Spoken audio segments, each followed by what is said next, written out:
there will be a workshop on this. Our next lecture is by Antonio Garcia from the Polytechnic University of Cartagena. He's going to talk about gvSIG for autonomous learning.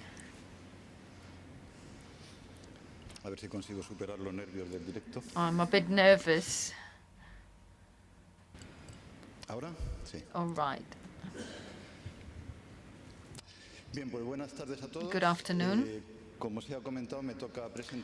I am here to present a book, gvSIG, a guide to autonomous learning.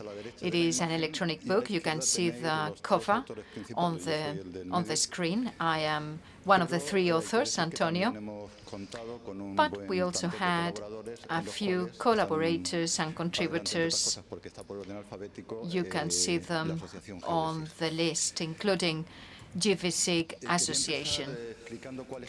Let me explain the reasons behind this book and why we made it accessible to all of you. From our perspective, most of us are university lecturers, and therefore we have a bit of a special position. Let me tell you how the book has been structured and its contents. We never wanted the book to be exhaustive. Rather, it's a guide, a handbook, a beginner's guide to gvSIG. These are the contents, justification of the materials and the contents, structure, learning, dissemination. Dissemination includes all the necessary sections and chapters. And finally, I will speak about the future, although the future is built day by day. Right. How come a few lecturers got together and wrote a book? Well, in this particular book, there were a few reasons. We all had a few reasons to write the book. The first reason is the fact that we are teachers, we are lecturers in a polytechnic. We have to teach a number of courses, geomatics, topography, but there is something in common to all courses. All of them have a few contents on geographic information systems, and we also teach master's courses. And these courses in master programs do teach students the basics of geographic information systems, and they also include virtual courses for students to develop some simple projects using gvSIG tools. We sometimes teach in summer courses in conventional standard settings, but instead of doing what we do in college, we try to have more interaction with students. It's students who have to build things in these summer courses. And more students are assigned PhD theses or master's theses, which include geographic information systems as tools. And many of those students sometimes don't have the training to do it. At the most, they had some basics on GIS systems. So our first goal, our first aim was to try and help these students and these courses. So that was reason number 2. Professionally speaking, but I also had personal reasons. I don't know about you, but if I have to study a subject for the first time, I need to structure it. I need to have it in writing with a structure, with a writing structure. And when you write, you give structure to things and vice versa.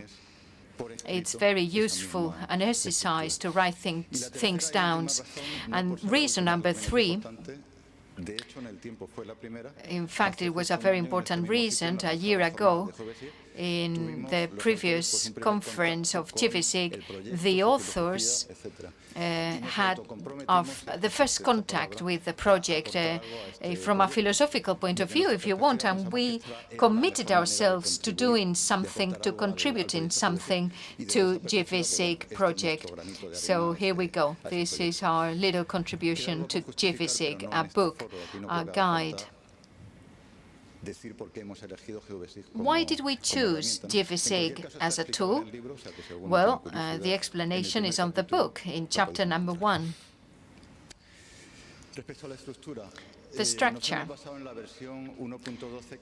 Our starting point was version 1.12, gvSIG 1.12. It was the latest version at the time. It only includes the basic configuration.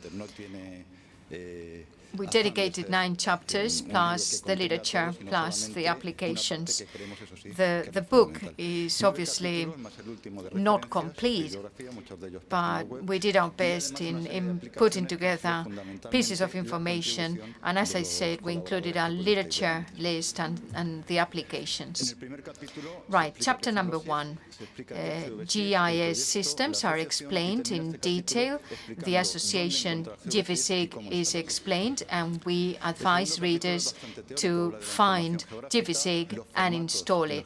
Chapter number 2, geographic information and data structures. In this section, we explain a number of contents such as vector, formats, rasters, types of files, reference systems, metadata, etc. Number 3, more practical chapter.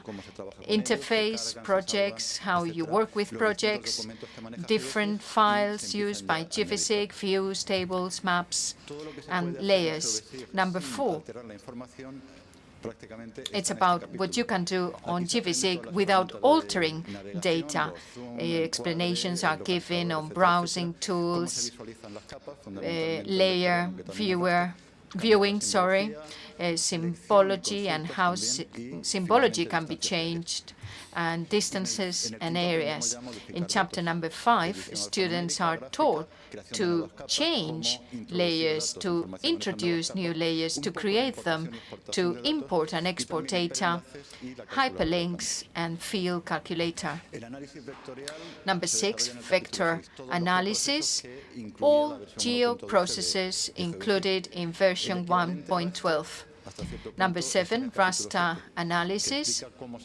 This chapter explains how you do the georeferencing and sexante, the tool. And finally, there are 2 more chapters, number 8, map creation, and number 9, infrastructures for spatial data. Number 10 is references, and number 11, the annexes. At the beginning, I said that we as lecturers have to teach a number of courses in 2 ways. So we needed a basic text for face-to-face traditional education, but also a book which could be used autonomously or with little help by means of tutorials, etc. In other words, a book for autonomous learning. So our book has been intended as a way of educating in both modalities. It is based on the use of figures and pictures and images. With a relatively complex process, we would use a few pictures with screenshots, with careful instructions on what to do, and with examples of the results to be obtained. All chapters include exercises which sometimes require different tools used consecutively or simultaneously. And the text is available in a PDF format, but all the necessary files to be able to do the exercises are included. In the appendixes, We included 4 study cases of gvSIG examples and a relatively long list of projects and application cases. Both the book and the files can be found on the digital repository of the University of Cartagena.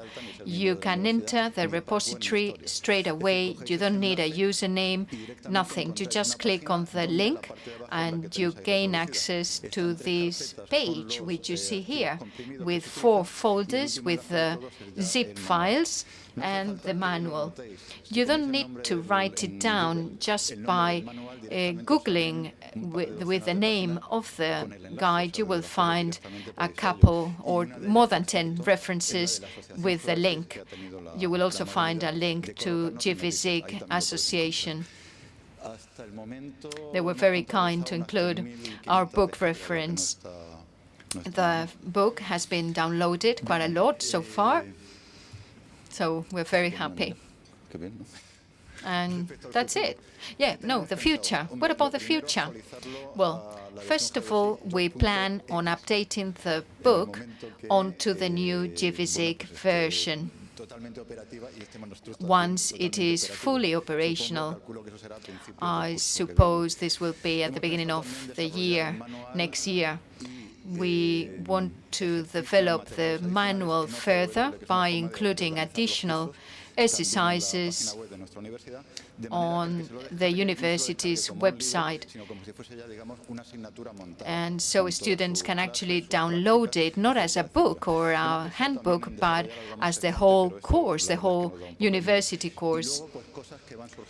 And we have a few ideas for developing the book. For instance, we plan on translating it into other languages. Well, once it is adapted, fully adapted and developed in version 2.x. And I think that's all from me. Thank you. Thank you very much for your attention. Thank you. Thank you, Antonio. Thank you for your contribution and that of your colleagues in the project.